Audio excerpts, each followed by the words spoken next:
Owen Jacobs didn't expect to start his Tuesday morning breaking up a screaming match between a group of drunk men and a furious woman in heels.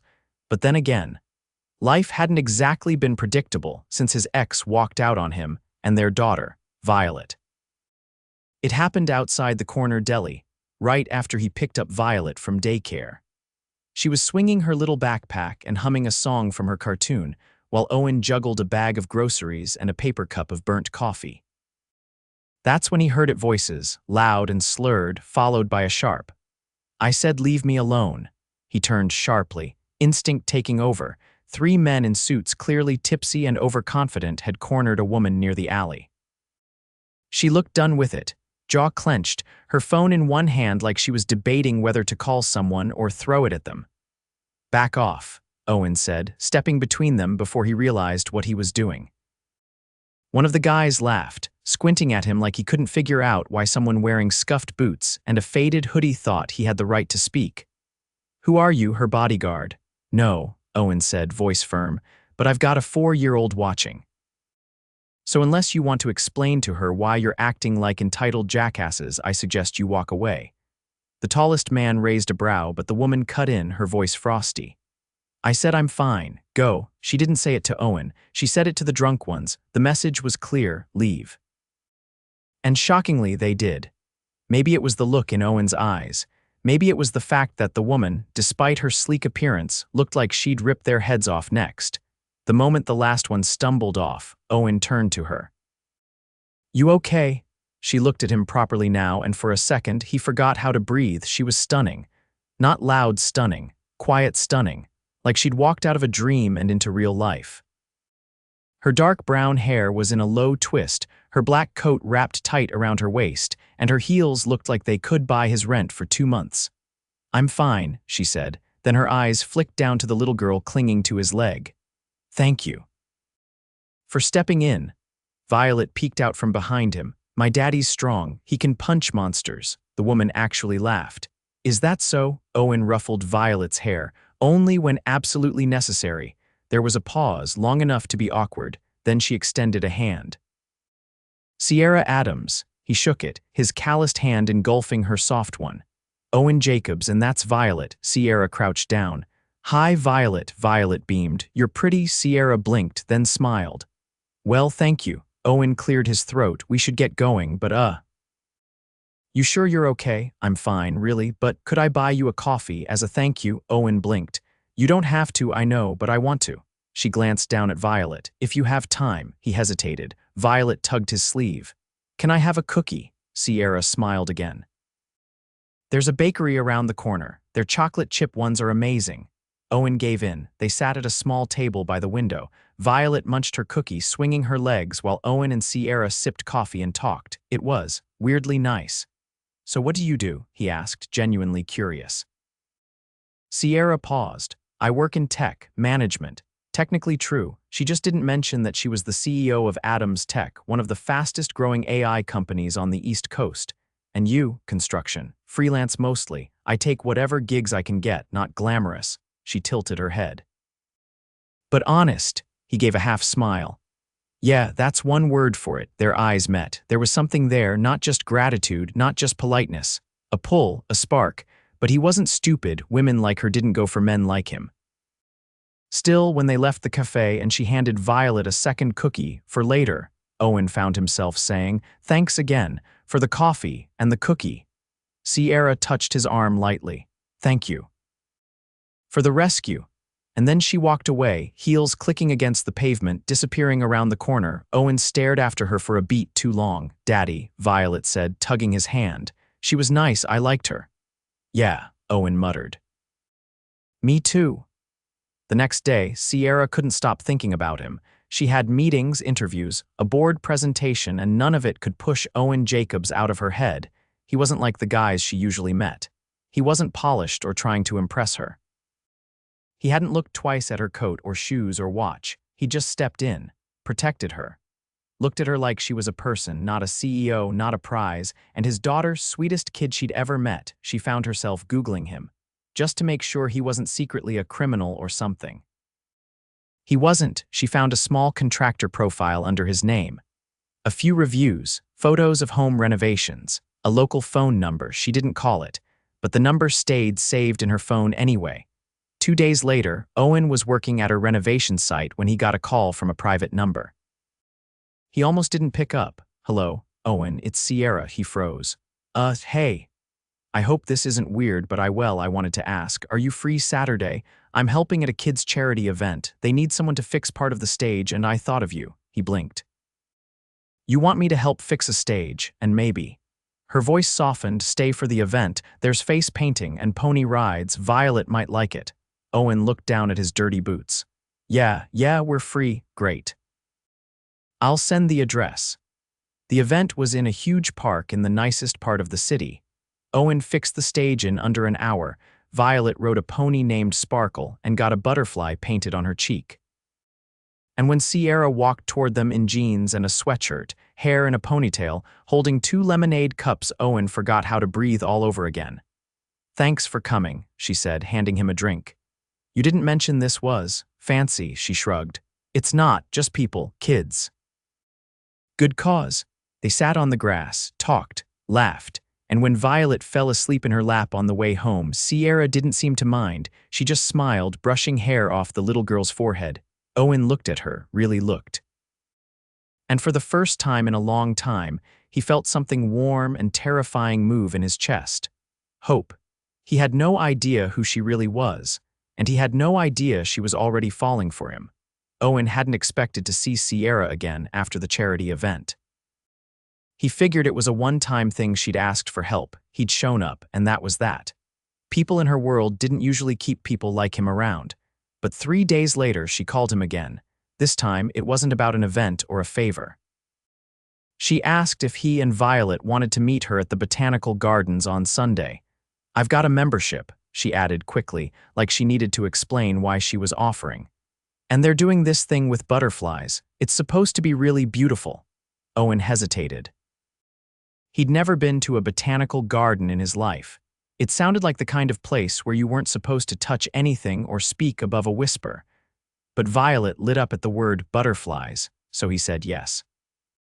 They arrived a few minutes late, Violet clinging to his hand and asking if butterflies bite.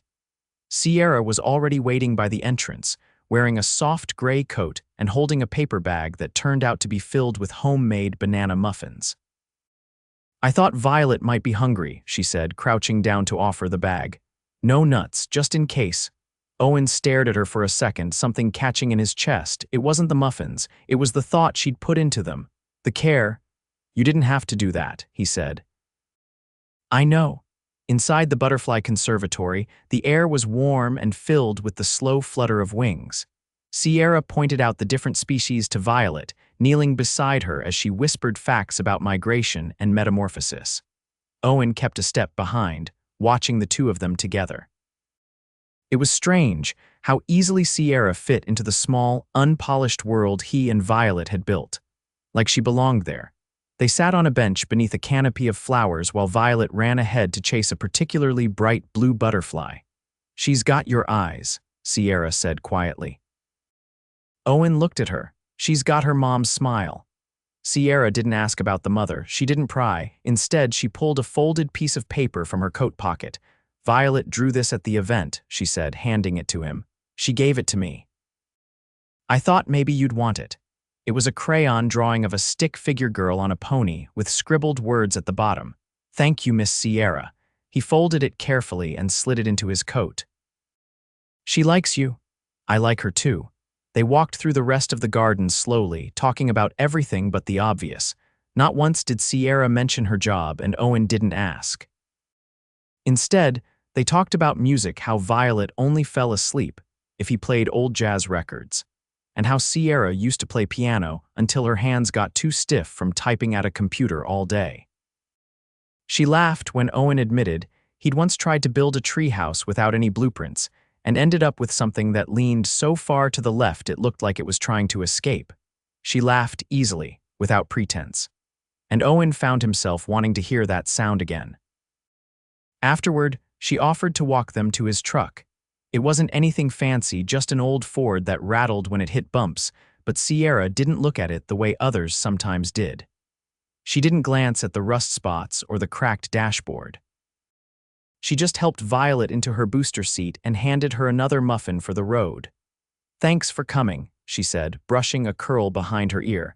"Thanks for inviting us," he replied, surprised by how much he meant it. She hesitated. Do you want to have dinner sometime?" "Just us?" Owen blinked. "Like a date," Sierra nodded. "Like a date." He didn't answer right away, not because he didn't want to, but because his first instinct was to wonder what the catch was. Women like her didn't ask men like him out, not unless there was some kind of punchline at the end. But there was no laughter in her eyes, just a soft, uncertain hope. "Yeah," he said finally. "I'd like that," she smiled. "I'll find a sitter for Violet." Owen shook his head. "No, if it's dinner with me, it's dinner with both of us." Sierra looked at him for a long moment. Then something in her expression shifted, not surprise, not disappointment, something warmer, deeper. "Okay," she said, "all three of us." They met the next Friday at a small Italian place Owen liked. It wasn't fancy, but the food was good and the waiters knew Violet's name. Sierra arrived in a simple navy dress, her hair down, a tiny silver necklace resting at her collarbone.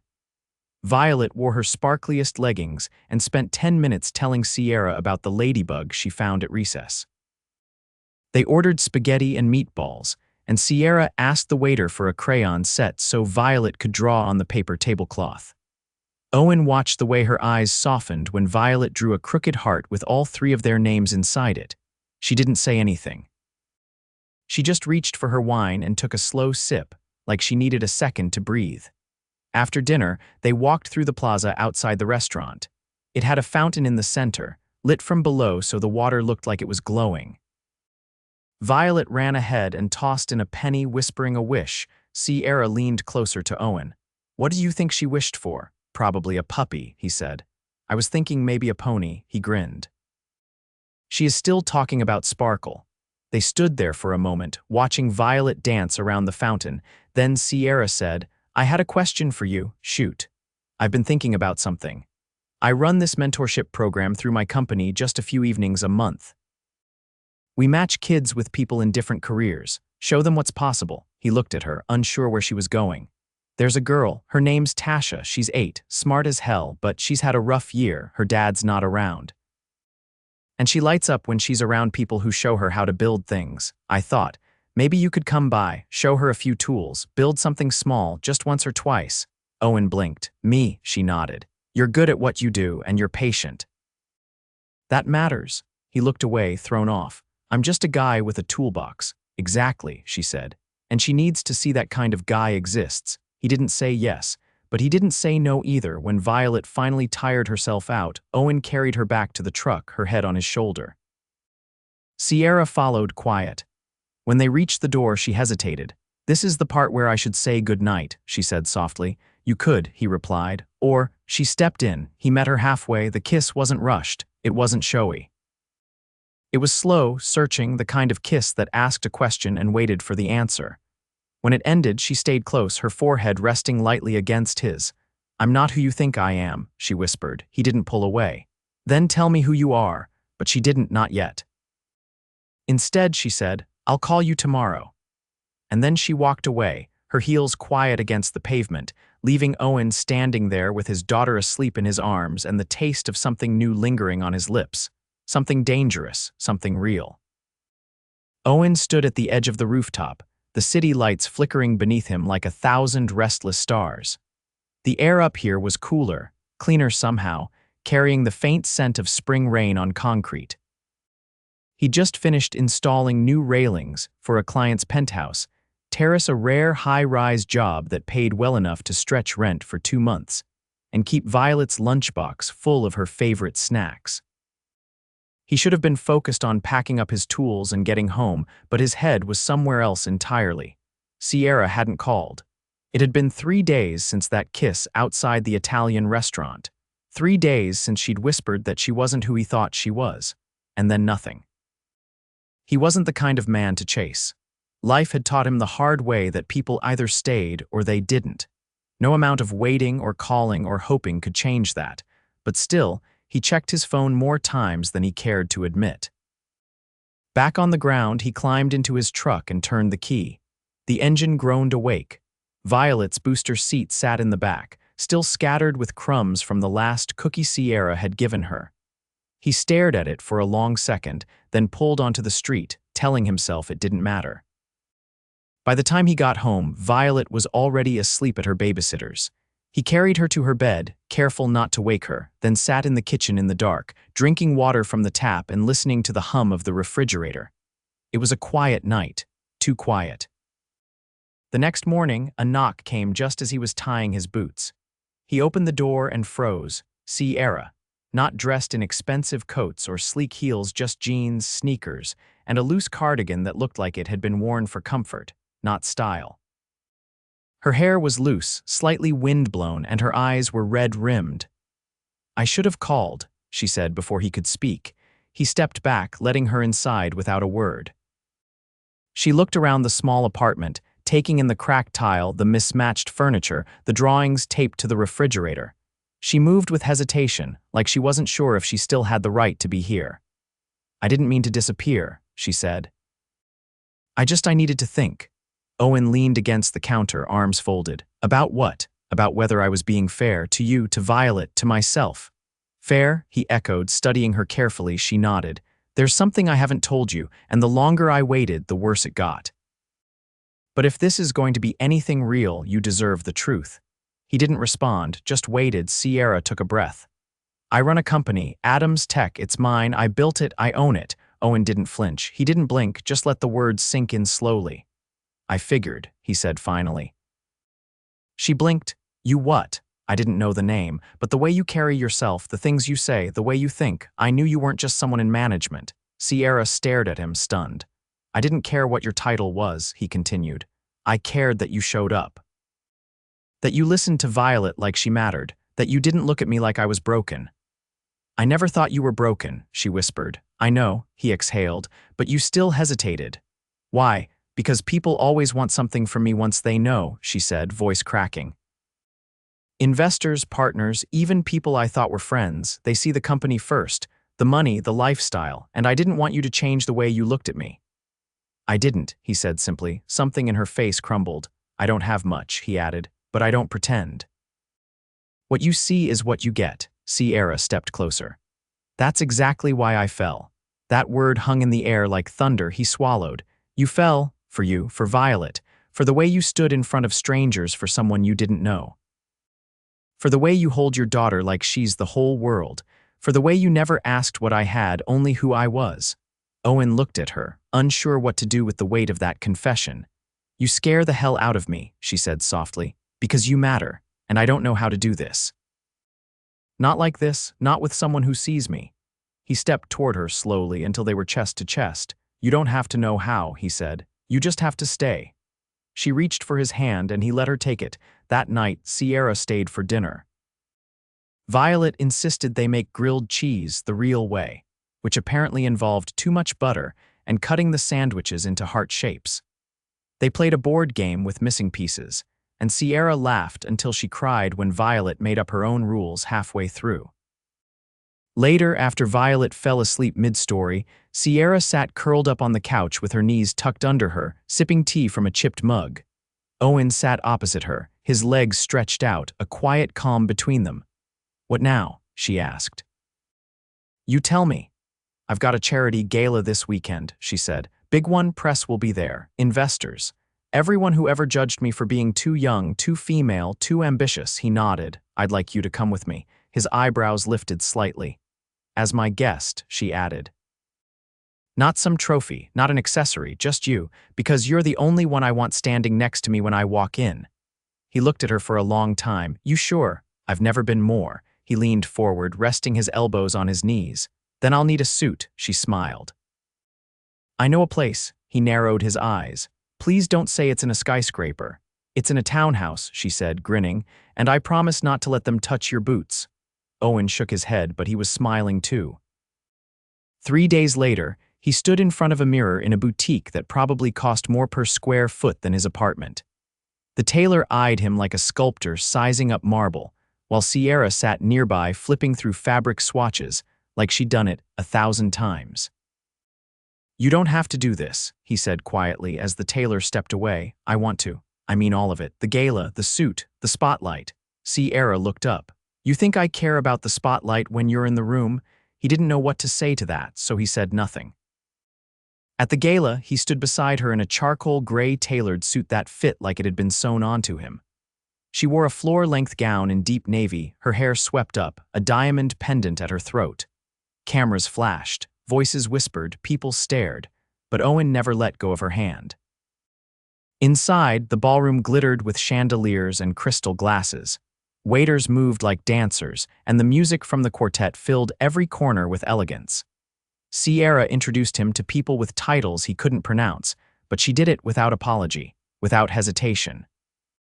This is Owen, she said again and again. My partner. Not friend, not date, partner, it mattered. He watched her work the room with grace and command, then saw her eyes soften every time they met his. Later, she pulled him onto the balcony, away from the crowd. Are you okay? She asked, brushing her fingers over his lapel. I'm not used to all this, he admitted, but I'm getting used to you. She leaned in, kissed him softly. That's all I need, she whispered. Inside, someone announced her name over the mic. A spotlight turned toward the stage. She hesitated. Owen touched her back. Go, I'll be right here. And she did. As she stepped onto the stage, the applause rising around her, Owen stayed in the shadows, watching the woman who had once been a stranger in the street now command a room of power brokers and moguls. And all he could think was he was falling, harder than he ever planned. And for the first time in years, he wasn't scared of it.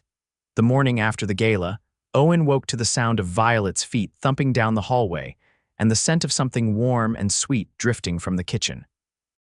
He sat up slowly, still half in disbelief over the night before.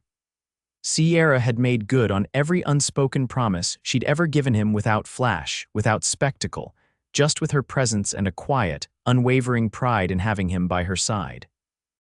He found her in the kitchen, barefoot in his oversized flannel, her hair loose and tucked behind one ear.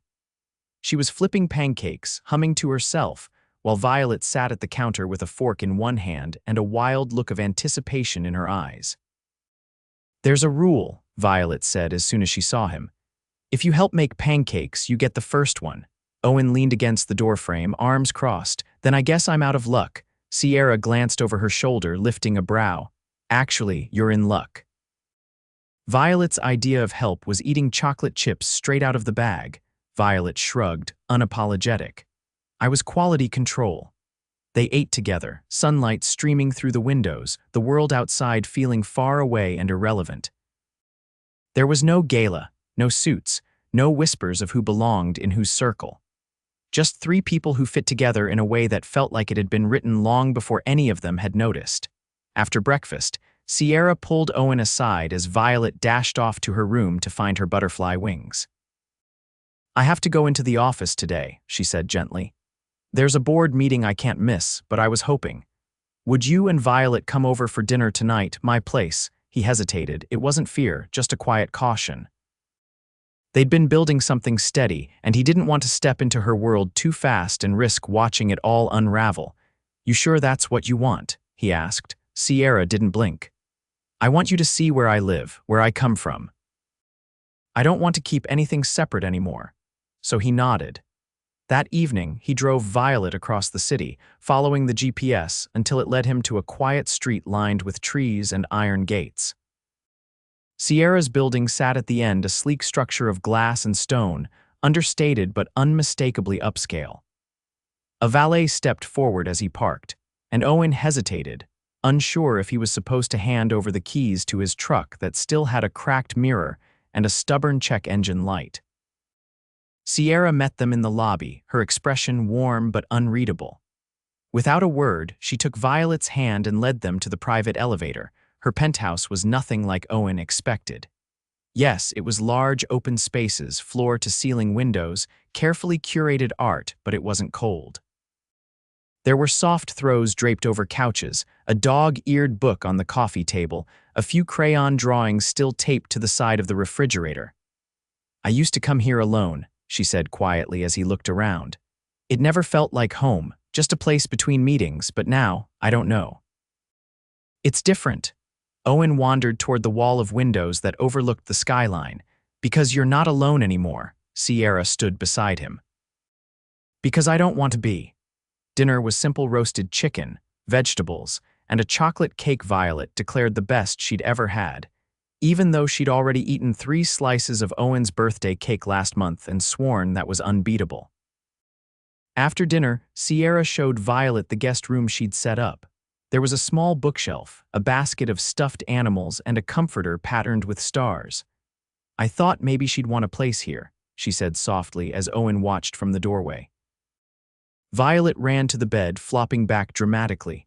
Can I stay forever? Sierra laughed. Let's start with tonight. When Violet finally drifted off, Owen found Sierra on the balcony, a glass of wine in her hand. You didn't have to do all that, he said, stepping beside her. I didn't do it for show, she replied. I did it because I want her to feel welcome here, like this is her space too. He looked out at the city, the streets glowing below. You're not scared anymore. I still am, she admitted, but not of us.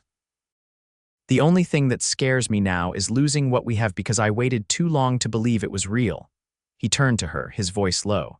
It's real, she set her glass down.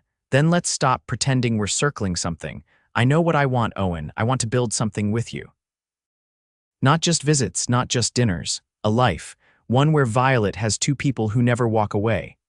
Owen's throat tightened. He'd never expected this. Not from her, not from anyone, and certainly not in a penthouse where the floors were polished enough to reflect every doubt he'd ever carried. I don't have much, he said, the words rough.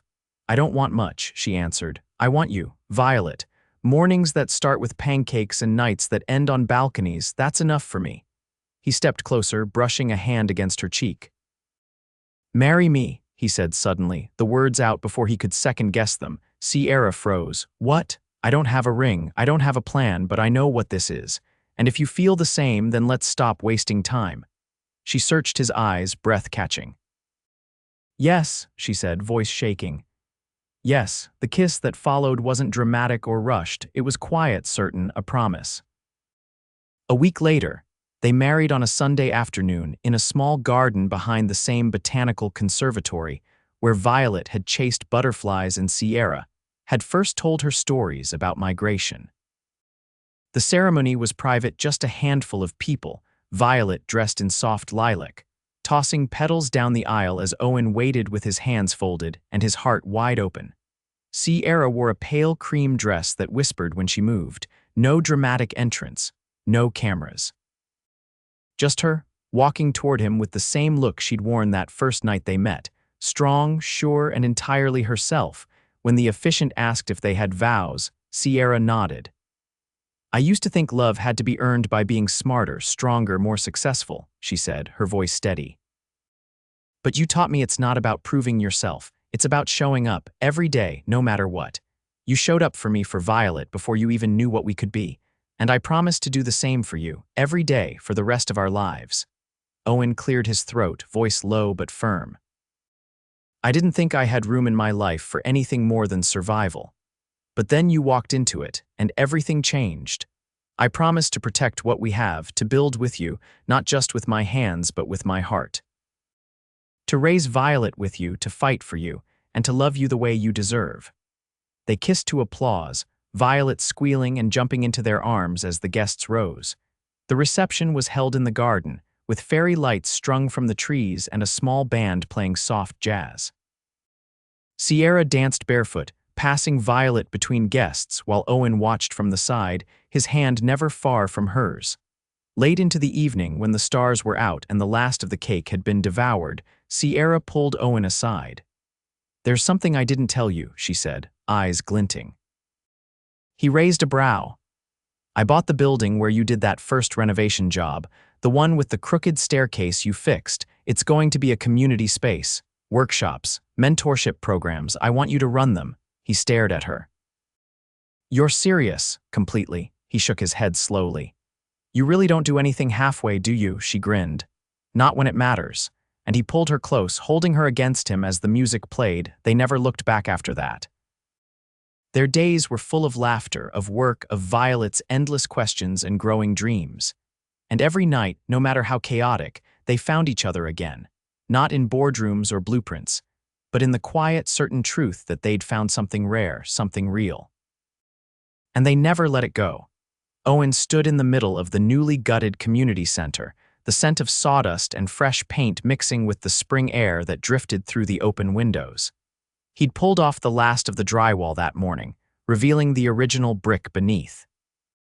It was uneven and weathered, but strong, solid, like it had been waiting decades to breathe again. He stared at the wall for a long time, hand resting on the hammer clipped to his tool belt. Sierra had given him the keys 2 weeks ago, and every day since, he'd arrived before sunrise, determined to transform the place into something more than just a building. It would be a space filled with purpose, a chance for kids like Tasha to learn how to build, to create, to believe they could shape the world with their own hands. Today marked a quiet milestone. The bones were cleared. The hardest part, the demolition, was done. What came next was creation. Owen stepped back as Sierra walked in, dressed in a white button-down tucked into soft camel trousers, her heels echoing across the unfinished floorboards. She looked entirely at ease, despite the dust and tools scattered around. She carried a thermos and a brown paper bag, both of which she held up as she approached. "You haven't eaten, have you?" she asked without waiting for an answer. "Maybe," he replied, wiping his hands on a rag. "Dry cereal doesn't count." He took the bag, eyes narrowing slightly. "What is it?" "Pulled chicken sandwiches, and those sweet pickles you like. Don't act surprised, I pay attention." He reached into the bag, handed her one, then sat on the edge of a sawhorse and took a bite. "You didn't have to bring lunch." Sierra leaned against the wall beside him.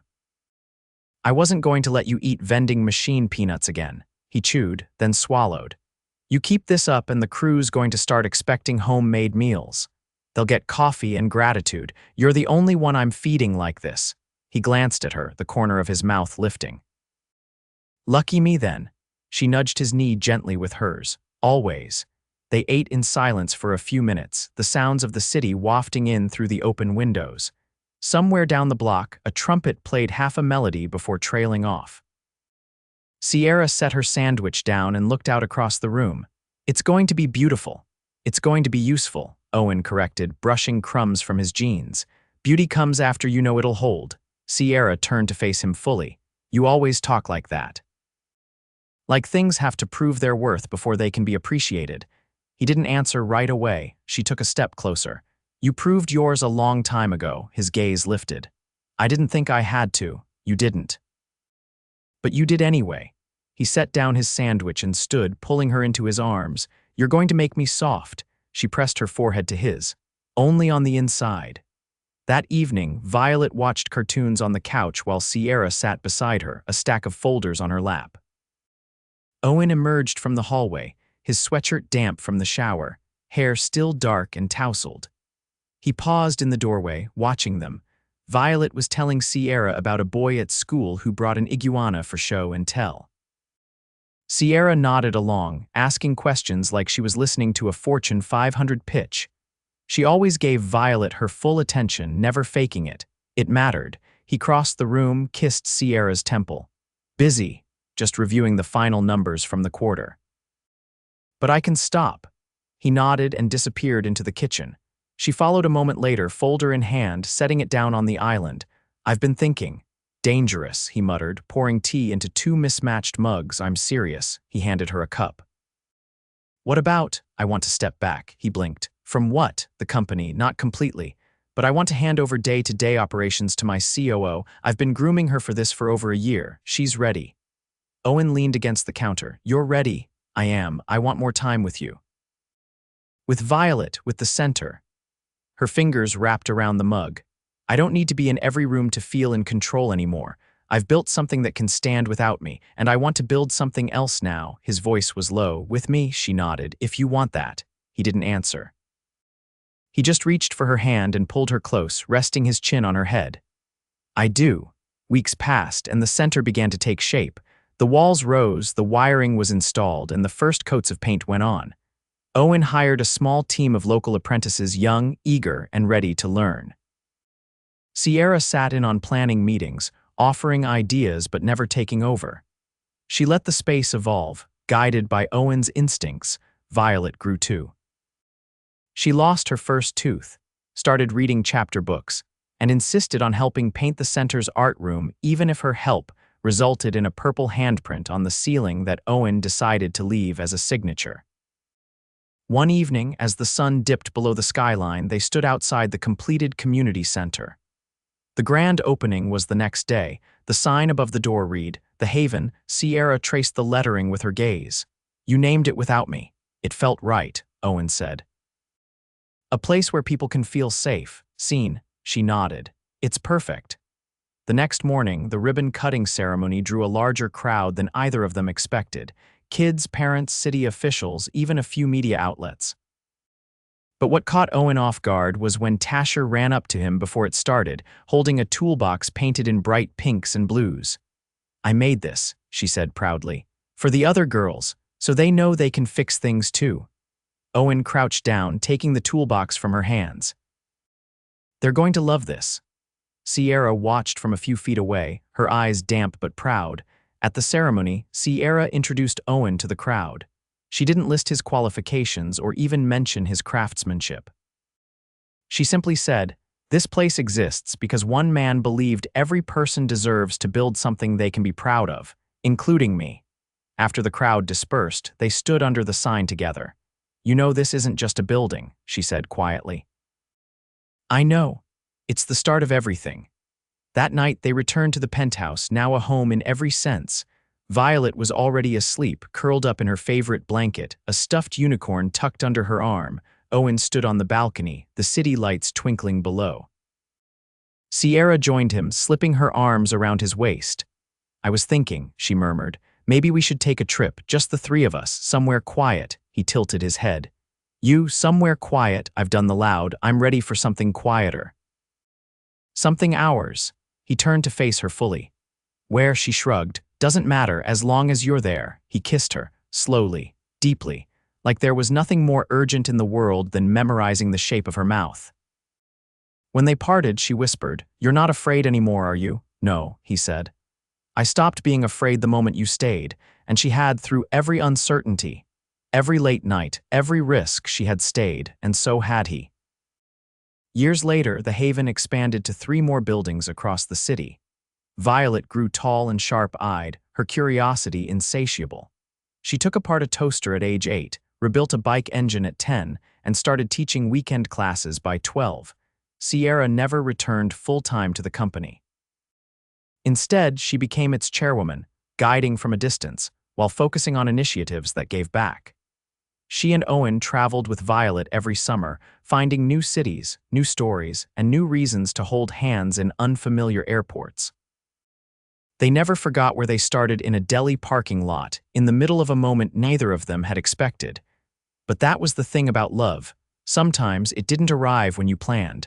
Sometimes it showed up exactly when you needed it most, and stayed. Forever.